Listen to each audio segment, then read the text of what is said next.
degmada Horufadhi waxaa maanta dib ugu soo laabtay orgooyinkii nabadeynta ah ee hogaaminayay Garaad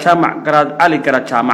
isla markaana maalmahan ku sugnaa magaalooyinka Ceegaag iyo Horufadhi una kala dab qaaday labada beelood walalaha sidii nabad buuxda u dhaxdhigi lahaayeen ergadan waxaa maanta degmada Horufadhi casmad bilowlan ugu sameeyay Suldaan Siciid Cismaan Cali iyo cuqaal iyo waxkar ka soo jeeda beesha Khalid Habarwa Garaad Cali Garaad oo warbaahinta la hadlay ayaana bulshada Soomaaliyeed ugu bishaareeyay in hawlihii nabadeyntu ay haatan meel fiican ay marayaan sidoo kale halkan waxa ka hadlay Garaad Ismaaciil Ducaale iyo Ugaas Maxamuud Ugaas Cabdilaahi Ciise Nuur عليو أرجع iyo bahda SBC iyo dhamaan shacabweynaha ku xiran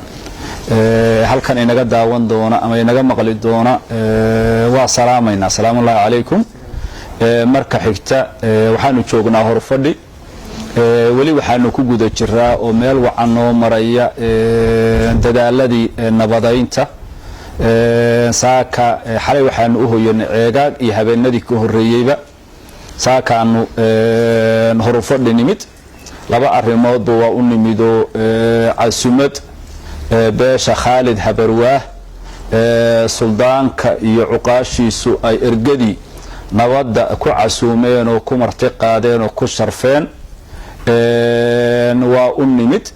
hawlihii nabadgelyadana waa la xiriirtay oo wacyigelin iyo warbixin iyo ilaahay haduu ku roon yahay processkii lagu jiray qaybtiisii hore dejinta iyo wacyigelinta ahayd yaanu ku guda jiraa wali waa noo soo gabagabo إن شاء الله تبارك وتعالى وحي بري لو غارو inaanu barnaamijka qorshaha ka gudubno oo u gudubno wajiyadii kale xabad joojinta iyo ciidamo kala rarista iyo hadda ciidamo isu dhow isu muuqdaa ma jireen kala xadeynta إن شاء الله تعالى iyo xaaja u gudubkii iyo gudiyadii arimaha qaabili lahaa إن شاء الله تعالى aanu ka gali lahayn reeraha in ay la magacaabo la isu keeno ay wada fariistaan in sha Allah taala wajigaasaan u gudbi doonaa kadibna xaajadii iyo hawshu sidee u socon doonto iyo xilligeeda yaanu tilmaami doonaa hadii ay baydno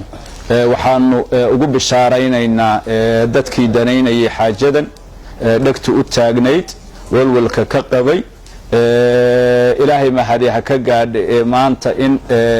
arintii ay degan tahay walaalihii dhibku dhaxmaray noo qabsoomeen ku fadhiyaan in sha Allah taala wixii dhaxmarayna sidii loo dhameyn lahaa aanu u joogno ilaahayna aanu tala saaranayno kana baryayno inta harsan inuu si hagaagsan oo aan soo noqosho lahayn ugu dhameeyo rahmaan rahiim marka hore cali waa salaamayna TV-ga SBC marka xigta Ceegaag baan waxaanu joognaa magaalada Horufadhi garaadku sidoo sheegay nabadgelyada meel fiican bay maraysaa xaajadana 48 saacadood soo socda hadii alla idmo waxa la guduli doonaa fayskii labaad dadka waxaan u sheegaynaa gudaha dibadba deegaamada ka soo jeeda ama ummadda islaamka ah ama in alla intii danaynaysa colaadan inay nabadgelyo ku dhamaato in xawshu ay meel fiican marayso erga ballaaran oo salaadiin iyo cuqaal iyo guurti iyo culimo isugu jira ayaa gacanta ku haya shalay waxaanu joognay Goljono Garaad Saleebaan Buraale oo qadan ugu sameeyay maantana waxaanu joognaa magaalada Horufadhi oo Suldaan Siciid isna waxa weeye manuu marti sooray muhiimadu waxa weeye xaajadana waa lagu jira oo Ceegaag basantar noo ah nabadgelyadii si fiican oo wanaagsan ayaan gacanta ugu haynaa wax dhibaato oo hadeer taagan ma jiraan sidaan idin sheegana waqtiyada soo socda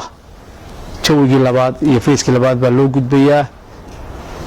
ummadda islaamka meel kasta joogto waxaan leenahay nabadgelyada wax dhaama ma jiraan cali doctor iyo TV-ga daawayaashiisa waa salaamanaa sidii isimada hore u sheegeen hawshii aanu halkan u nimi runtii aad iyo aad bay ugu wanaagsan tahay